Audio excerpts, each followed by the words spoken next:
जब कोई महान कार्य होना होता है तो उसकी पृष्ठभूमि में उसकी घटनाएं पहले से घटित होने लगती हैं। ऐसी ही संयोगवश एक घटना है स्वामी विवेकानंद और जमशेदजी टाटा की मुलाकात। दोनों लोगों की मुलाकात जापान से शिकागो जाते समय 1893 में समुद्री जहाज पर हुई थी और तब दोनों लोगों के बीच अमेरिका और जापान में विज्ञान की तीव्र प्रगति और जापानियों के द्वारा अपने देश को आगे बढ़ाने के ऊपर चर्चा हुई थी।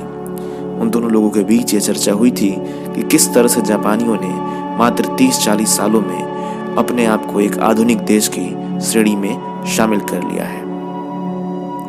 स्वामी जी का मानना था कि पूरब का वेदांत और पश्चिम का विज्ञान जब तक दोनों साथ नहीं चलेगा तब तक से मनुष्यता का सार्वभौमिक विकास नहीं हो पाएगा। और इसलिए उन्होंने जमशेदजी टाटा से आह्वान किया कि भारत में एक ऐसे विज्ञान संस्थान की स्थापना होनी चाहिए जहां पर अध्ययन और अनुसंधान मतलब स्टडी और रिसर्च दोनों उचित व्यवस्था के तरीके से हो।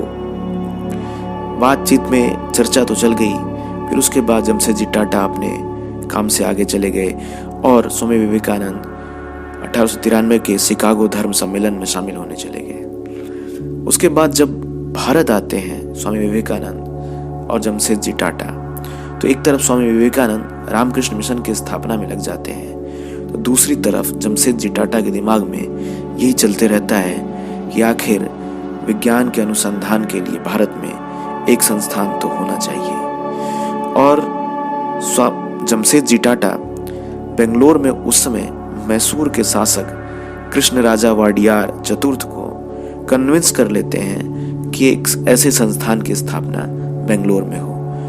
और कृष्णराजा वाडियार चतुर्थ ने 372 एकड़ लैंड फ्री में उनको दिया उस संस्थान की स्थापना के लिए। हालांकि टाटा इंस्टीट्यूट ऑफ साइंस की वैचारिक आधारशिला तो जमशेदजी टाटा ने रख दी थी, लेकिन यह संयोग ही कहा जाएगा कि स्वामी विवेकानंद की मृत्यु 1902 में हो जाती है और जमशेदजी टाटा की मृत्यु 1904 में हो जाती है।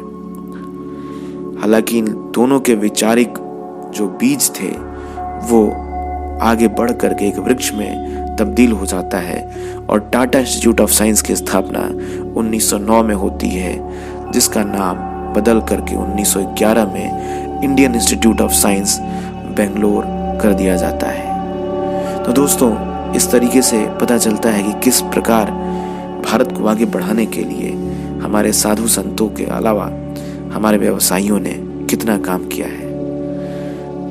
स्वामी विवेकानंद के जीवन से जुड़ी ऐसी घटनाएं मैं आपके सामने लाता रहूंगा। जुड़े रहिए हमारे साथ।